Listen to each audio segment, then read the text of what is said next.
that has zero tolerance for corruption, a leadership that is willing to assemble the best of the North, the best of the South, the best of the brightest from within and outside of our country to help stabilize our nation, and like General Muhammad Buhari will say, to secure this nation and to manage it. It is unfortunate that Nigerians are poor and they're suffering in the midst of plenty. Nigerians are not poor because they don't work hard. They work extremely hard. But because of environmental disadvantages, their productivity is very low. Nigerians are not poor because there are no natural resources. We have resources in abundance. Nigerians are poor because of poor choices and poor policy execution of those in leadership. You can measure the length, the breadth, the height, and the depth of our depravity, economically and otherwise. It's rooted in leadership in this country. I do not want to use the opportunity I have tonight to run down anyone, but one day the Save Nigeria group that I led, about 4 or 5 of us engaged the President of Nigeria, and I did promise I would make this public, but I didn't think it would be around political circumstances. I'm going to be very careful so that it does not look like it's trying to score a cheap point. We were invited because he thought he was losing his friends, and we told him we are friends of Nigeria and our assignment is to save Nigeria. I raised, just among other issues, one vital one. Mr. President, you released so much billions, trillions into the banking sector to stabilize that sector of our economy. And now, within a few months of releasing that huge sum of money or funds into the banking sector, all the governors, including federal government, you mop back that money through your bond issuance.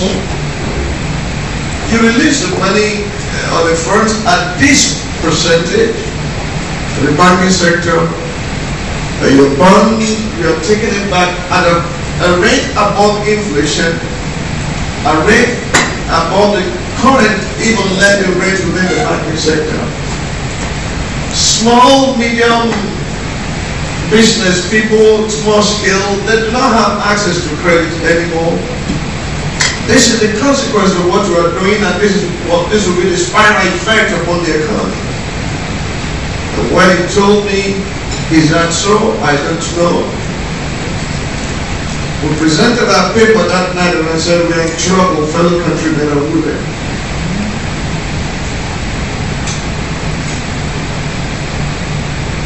On the CPC, in our manifesto that we left with you today, the best and the brightest in our country sat together and said, how do we salvage our economy?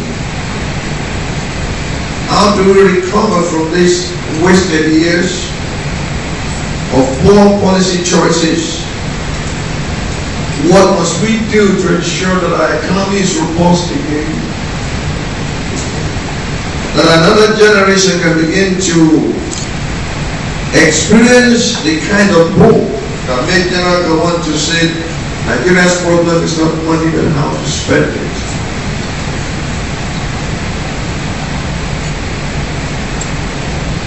Amongst other things, we stated 12 things, and I'm sure in the program you have, everything there is spelled out, and I don't want to bog you down just reading them. I can give you a summary of it. One of the things we are going to do, if you get your vote and get your support, is that you can be rest assured that corruption, if not wiped out, will be totally brought to the barest minimum.